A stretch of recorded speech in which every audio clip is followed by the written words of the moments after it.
hey, hi.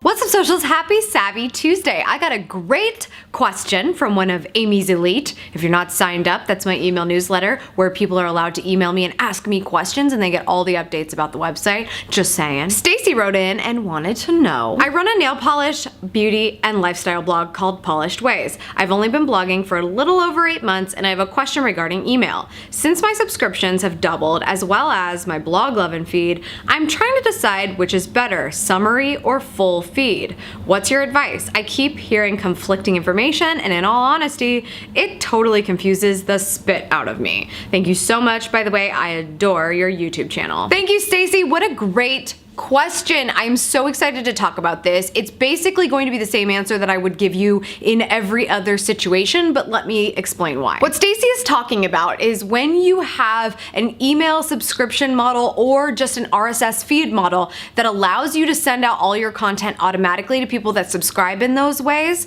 it will let you decide whether you want the entire blog post to be included or if you only want an excerpt to show up. Similar to YouTube subscriptions, if you want to subscribe to a YouTuber, you can subscribe to their channel and you'll get your videos that way. But for me, my call to action for you guys is always to subscribe to my email list, right? Because I want to be able to control that environment. So if you think about it, the same goes for these automatic email subscriptions that you have, Stacy, which I don't have mine set up that way. I design my email newsletter all by myself. It doesn't auto-generate when I create a new piece of content. Or even in your RSS feed for Blog Lovin' or another type of platform like that that helps you with RSS subscriptions, I would much rather see an excerpt there because it means it's going to call action to go to the website. Just like when I call action for you guys to go to my website, if you're watching my video on YouTube or someplace else, to go to the website to discover more content, because that's where I can control the environment. So if you're allowing somebody to read your entire blog post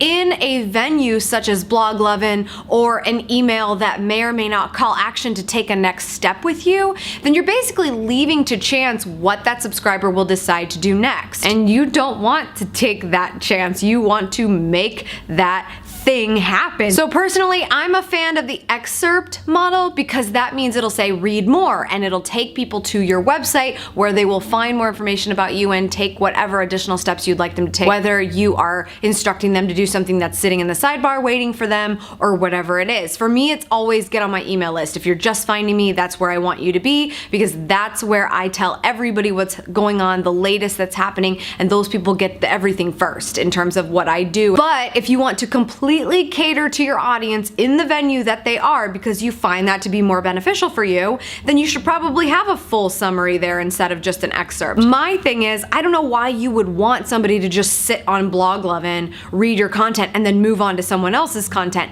They may have a more compelling call to action in their content, and then there you go, you left it all to chance. So anytime you have an opportunity to get somebody on your website, get that conversion because it's a good idea for you to keep your audience for a more longer term rather than them just forgetting about you once they move on to another great blog post within Blog Lovin'. That's all for today's socials. Thank you so much for tuning in. I appreciate it as always. Make sure you sign up for Amy's Elite so you don't miss a beat. You saw that coming, didn't you? That's where everybody signs up for my email list. They'll get all the videos, the podcast, and a special note from me. And if I'm doing anything else really cool, they're the first to know, such as this really great live training I've been doing this week. We just did one yesterday on Monday and it went so well. I'm doing 2 more. There's not going to be a replay because I'm only going to be doing them live. So if you're watching this video when it comes out, Tuesday, the 21st at 7 p.m. Eastern, I think. Yes, definitely Tuesday and definitely 7 p.m. Eastern. The date, I'm bad at that. But there will be a live training that night as well as Wednesday, 4 p.m. Eastern. You're probably wondering what the heck you're even signing up for. Good question. How to get started with video with nothing but a smartphone. If you want to tune in for that, it's free, it's live, and you just have to go to savvysexysocial.com/smartphone video webinar and you'll get all the details for that. And I will be back as scheduled as usual tomorrow for Sexy Wednesday.